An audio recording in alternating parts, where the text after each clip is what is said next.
Hello guys, ito na nga yung pinakantay na araw. Hindi ko ba alam kung bakit ako kinakabahan. Siguro dahil ganito talaga yung pakiramdam ng nanay na yung anak is na pabilang or part sa wedding. Ito na nga, binigay ko yung bouquet kay toddler. So hindi ko naman alam kung na ganito ang gagawin niya sa bouquet. Ayan, pinatanggal niya ang mga petals. Nahiya nga ako dyan na humingi ulit. Pero naghingi ulit ako ng panibago dahil mas so,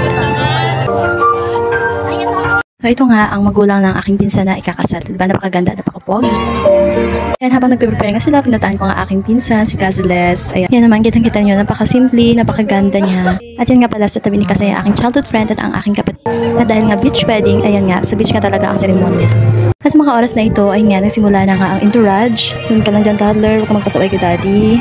Yan, nakita naman natin na inassist pa talaga ng staff. Ganyan pa talaga sila ka-accommodate sa kanilang mga guests. At ayan na nga, nakabahan na nga talaga ako. Maglalakad ba siya o hindi? Sabi ko sa asawa ko i-assist niya. Pero, ayan, huminto siya. Kita niyo naman.